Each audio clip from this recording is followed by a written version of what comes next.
Hello everyone, welcome back to my channel. तो आज की वीडियो में हम डिस्कस करेंगे rights of an arrested person कि किसी अरेस्टेड पर्सन के क्या क्या राइट्स हैं। तो देखिए, आपने देखा होगा कि अगर कोई पर्सन क्राइम कमिट करता है उसे पनिशमेंट तो मिलती ही मिलती है, वो कहीं बचकर तो नहीं जा सकता। अब आप ये भी सोच रहे होंगे कि पुलिस के पास तो बहुत ज़्यादा पावर है, वो कुछ भी कर सकती है। नहीं, बिल्कुल भी नहीं, ऐसा नहीं है। तो देखिए, एक एक्यूज्ड पर्सन के भी कुछ राइट्स होते हैं, वो भी एक सिटीजन है, उसको भी अपने आप को डिफेंड करने का जो है राइट्स मिलते हैं, जिससे वो अपने आप को डिफेंड कर सके। तो आइए देखते हैं एक्यूज्ड पर्सन के कौन कौन से राइट्स हैं। मीन्स जिस पर्सन ने क्राइम कमिट करा है उसके कौन कौन से राइट्स हैं जो वो अपने आप को डिफेंड करने में यूज कर सकता है। तो देखिए, सबसे पहला जो पॉइंट है वो है right to know the ground of arrest.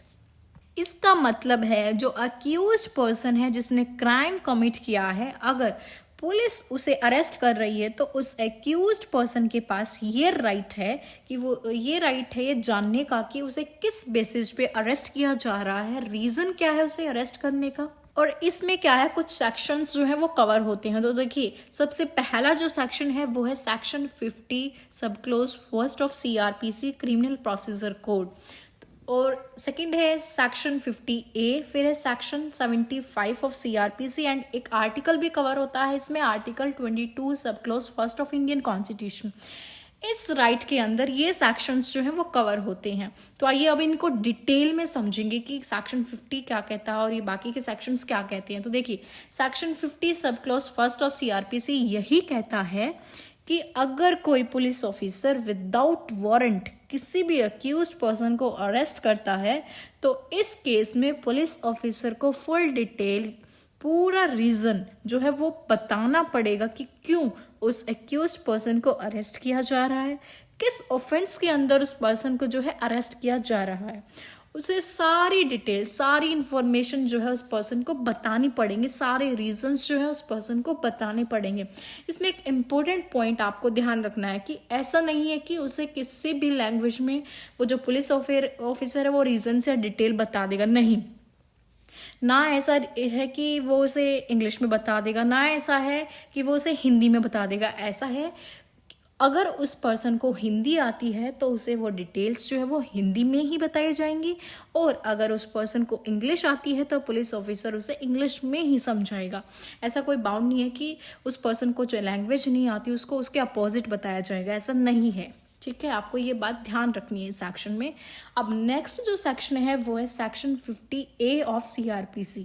ये सेक्शन देखिए क्या कहता है। ये सेक्शन कहता है कि अगर कोई एक्यूज्ड पर्सन अरेस्ट हुआ है तो पुलिस ऑफिसर की ड्यूटी बनती है कि कोई भी उसका रिलेटिव, फ्रेंड या फिर जिसे भी वो अक्यूज पर्सन बताना चाहता है अपनी प्रॉब्लम, ये बात जिसे वो चाहता है कि ये पर्सन ठीक है, इसे बता दो, तो पुलिस ऑफिसर को ये चीज़ जो है कम्युनिकेट करनी पड़ेगी कि इस पर्सन को यहाँ अरेस्ट किया गया है। जिसे भी वो जो अरेस्टेड पर्सन है वो बताएगा कि पुलिस ऑफिसर को कि इसको बता दो, और पुलिस ऑफिसर की ये ड्यूटी बनती है वो कम्युनिकेट करनी पड़ेगी उसे, उसके रिलेटिव्स को या फिर फ्रेंड्स को कि आपके पर्सन को यहाँ पर जो है अरेस्ट किया गया है, इस पुलिस स्टेशन में ये नाम है। जो सारी इन्फॉर्मेशन जो है वो पुलिस ऑफिसर को देनी पड़ेगी, किसी भी उनके नॉन को, फ्रेंड को या फिर रिलेटिव्स को बतानी होगी, जिसे भी वो अक्यूज्ड पर्सन चाहेगा। और ये सारी एंट्री जो है पुलिस ऑफिसर को अपनी डायरी में भी लिखनी होगी, डायरी में भी फिल करनी होगी। तो देखिए, ये था हमारा सेक्शन 50A ऑफ CRPC। अब इसमें नेक्स्ट जो सेक्शन कवर होता है वो है सेक्शन 75 ऑफ CRPC। ये सेक्शन कहता है कि अगर कोई police officer with warrant, means magistrate ने वारंट इशू किया है, इसी बिहाफ पे किसी अक्यूज्ड पर्सन को अरेस्ट किया जा रहा है, तो इस केस में जो भी चीज़ें उस वारंट के अंदर मेंशन की गई, मीन्स लिखी हुई हैं, वो सारी चीज़ें पुलिस ऑफिसर को बतानी पड़ेंगी। अक्यूज्ड पर्सन को पुलिस ऑफिसर क्या करेगा, उस अक्यूज्ड पर्सन को वो सारी इंफॉर्मेशन जो भी इस वारंट में लिखी हुई हैं वो सारी इंफॉर्मेशन क्या है उसे बतानी पड़ेंगी कि आपने ये ऑफेंस किया है, ये आपका इस वारंट में लिखा हुआ है। और पर ऐसी भी सिचुएशन हो जाती है कि जो अक्यूज्ड पर्सन है ये भी कह देता है कि खुद मैं उस वारंट को पढ़ना चाहता हूँ, मैं देखना चाहता हूँ कि उसमें क्या लिखा हुआ है, तो पुलिस ऑफिसर जो है उसे मना नहीं कर सकता, वो वारंट भी उसे दिखा सकता है कि तुम पढ़ लो। ठीक है, अब हम देखते हैं नेक्स्ट। इसमें कवर होता है आर्टिकल 22 सब close first of Indian constitution. ये आर्टिकल कहता है कि आप किसी भी अक्यूज्ड पर्सन को अरेस्ट नहीं कर सकते उसे बिना बताए कि ये रीज़न है, ये आपने ऑफेंस किया है। आप बिना बताए उस अक्यूज्ड पर्सन को अरेस्ट नहीं कर सकते, बिना उसे इंफॉर्मेशन दिए, बिना उसका रीज़न बताए। ये बात आपको ध्यान रखनी है। एंड सेकेंड पॉइंट इसमें कवर होता है, जब किसी पर्सन को अरेस्ट करते हैं तो उस एक्यूज्ड पर्सन के पास फुल राइट है, वो अपनी चॉइस का लॉयर हायर कर सकता है। और आर्टिकल 22 सब close first of the constitution ये कहता है कि उस पर्सन के पास ये राइट है कि वो अपनी मर्जी का, अपनी चॉइस से कोई भी लॉयर हायर कर सकता है जिससे ये अपने केस के लिए।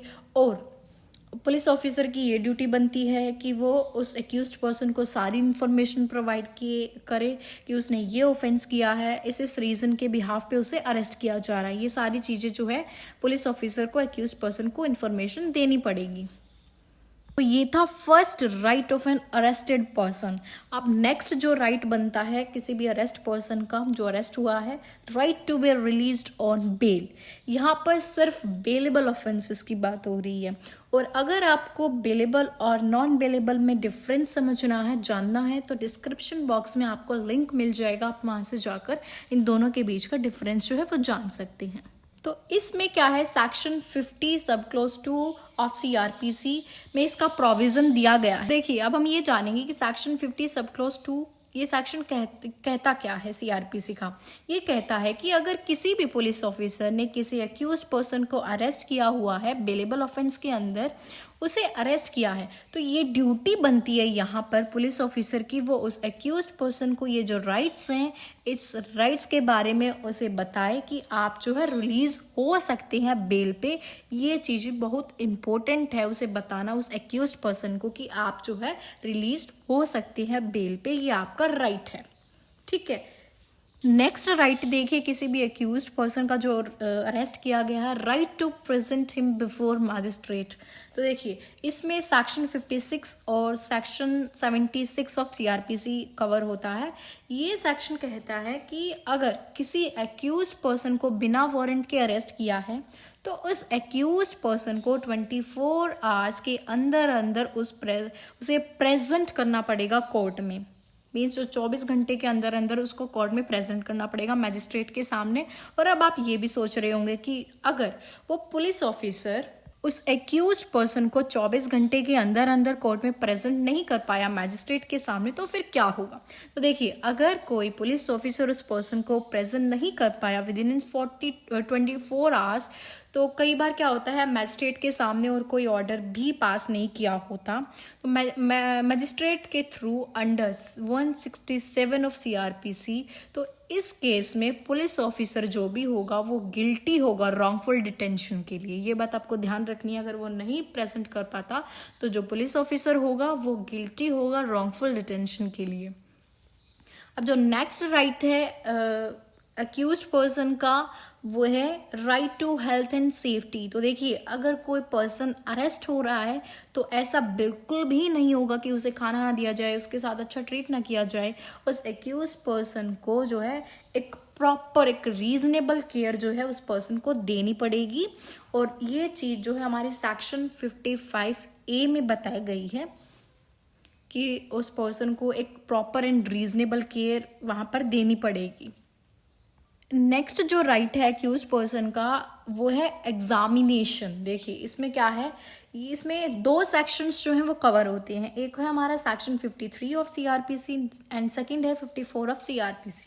देखिए सेक्शन 53 ऑफ सीआरपीसी कहता है कि पुलिस ऑफिसर जो है वो इन्वेस्टिगेशन के लिए बोल सकता है मेडिकल एग्जामिनेशन के लिए उस पर्सन को। ये हमारा सेक्शन 53 ऑफ सीआरपीसी कहता। अब सेक्शन 54 ऑफ सीआरपीसी कहता है कि जो भी अरेस्टेड पर्सन है वो अपना मेडिकल एग्जामिनेशन करवा सकता है, क्योंकि कई बार क्या होता है एक्यूज्ड जो पर्सन होता है वो ये दिखाता है कि मैंने ये क्राइम नहीं किया, मैंने ऑफेंस नहीं किया, तो उन केसेस में अपना मेडिकल एग्जामिनेशन करवा सकता है अक्यूज्ड पर्सन खुद को डिफेंड करने के लिए, उसके पास ये राइट है यहाँ पर। तो देखिए ये था हमारा एक और इम्पोर्टेंट पॉइंट अरेस्टेड पर्सन का जो राइट था। अब हम नेक्स्ट राइट देखते हैं अक्यूज्ड पर्सन का, अरेस्ट बाय सबऑर्डिनेट ऑफिसर। तो देखिए कई बार क्या होता है कि जो ये पुलिस ऑफिसर जो हैं वो अपने सबऑर्डिनेट ऑफिसर्स को भी बोल सकते हैं कि आप उस एक्यूज्ड पर्सन को अरेस्ट करो। बट इस केस में क्या होगा कि जब पुलिस ऑफिसर अपनी पावर डेलीगेट करेगा, मीन्स सबऑर्डिनेट ऑफिसर को बोलेगा कि उस पर्सन को आप अरेस्ट करके लाओ, अरेस्ट करो, पुलिस ऑफिसर को क्या करना होगा इस केस में, एक रिटन ऑर्डर देना होगा सबऑर्डिनेट ऑफिसर को कि उस पर्सन को यहाँ पर अरेस्ट करके लाओ करने के लिए उस पर्सन को। ये जो है इस सेक्शन 55 ऑफ सीआरपीसी में गिवन है, ये स्टेटमेंट आपको वहाँ मिल जाएगी। अब है हमारा नेक्स्ट जो 7th राइट है हमारे अरेस्टेड पर्सन का, वो है अकॉर्डिंग टू द कोर्ट। इसका मतलब है मीन्स जो अरेस्ट किया जा रहा है जो पर्सन, जिस भी पर्सन को, वो जो है सीआरपीसी का जो कोड है मीन्स वो ऑफेंस उसमें मेंशन होना चाहिए, उसी कोड के अकॉर्डिंग अरेस्ट कर सकेंगे उसको। मीन्स वो जो चीज़ है, वो जो ऑफेंस है, वो मेंशन होना चाहिए हमारे सेक्शन जो हमारा सीआरपीसी है उसमें वो जो ऑफेंस है, जिस भी ऑफेंस के लिए उसे अरेस्ट किया जा रहा है, मीन्स जो रूल्स हैं वो सारे मेंशन होने चाहिए हमारे उसमें। और ये चीज़ जो कवर होती है मेंशन हमारे सेक्शन 60A ऑफ सीआरपीसी।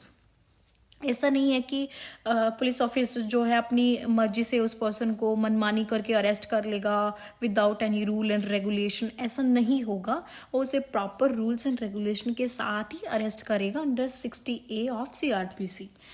अब देखिए हमने ये तो जान लिया कि अक्यूज पर्सन के क्या क्या राइट्स होते हैं जब उसे अरेस्ट किया जाता है। होप सो आपको समझ आ गया होगा। अब हम इसका एक केस लो देखेंगे, उससे आपको और क्लियरिटी हो जाएगी। देखिए इसमें एक बहुत इंपॉर्टेंट केस लो है, ये DK Basu versus state of West Bengal. तो देखिए इस केस में कुछ चीज़ें बताई गई हैं जो कि उस पुलिस ऑफिसर को कैरी करनी पड़ती है। जब उस पर्सन को अरेस्ट किया जाएगा तो एक मेमो ऑफ अरेस्ट प्रिपेयर करना पड़ेगा, जो कि उस अरेस्टेड पर्सन की फैमिली को इन्फॉर्म किया जाएगा। अगर उसकी फैमिली मेंबर घर पर नहीं है बाय चांस, तो केस में उसको कोई भी रिलेटिव्स या फिर कोई जानकार जिसे वो जानता हो उसके थ्रू जो है उस पर्सन को अरेस्ट कर सकते हैं। नेक्स्ट है कि अरेस्टेड पर्सन के पास जो है पूरा राइट होगा कि वो अपने लॉयर्स के साथ मीटिंग करे या फिर मिल सकता है, बात कर सकता है। ये राइट्स जो है अक्यूज पर्सन के पास होगा। और नेक्स्ट जो पॉइंट है वो है उस अरेस्टेड पर्सन को उसके सभी राइट्स बताए जाने चाहिए। ये ड्यूटी बनती है पुलिस ऑफिसर की कि आपको इस ऑफेंस के अंडर जो है अरेस्ट किया जा रहा है, आपने ये ऑफेंस किया है, सारी जो इन्फॉर्मेशन डिटेल्स है उस अरेस्टेड पर्सन को देनी होंगी, अक्यूज्ड पर्सन को जो है देनी होंगी। ये हमारा इस केस में मेंशन किया हुआ है, ये सारी चीज़ें जो है बताई गई हैं। और जो नेक्स्ट है हमारा medical examination, means accuse person के पास ये भी राइट है कि वो अपना मेडिकल एग्जामिनेशन करवा सकता है। ये सारे राइट्स जो है हमारे इस केस में DK Basu versus state of West Bengal के केस में मेंशन, इसमें बताए गए थे कि ये जो पुलिस ऑफिसर की ड्यूटी बनती है ये चीज़ें उसे करनी पड़ेंगी जब अक्यूज पर्सन को अरेस्ट किया जाता है। तो गाइस ये थे हमारे कुछ राइट्स की अक्यूज पर्सन के क्या क्या राइट्स होते हैं जब उसे अरेस्ट किया जाता है। होप सो आपको वीडियो हेल्पफुल लगी होगी। अगर आपको वीडियो समझ आई, आपको आपके जो कंसेप्ट हैं वो अच्छे से क्लियर हुए, then do like, share and subscribe this channel for more videos. Thank you for watching this video.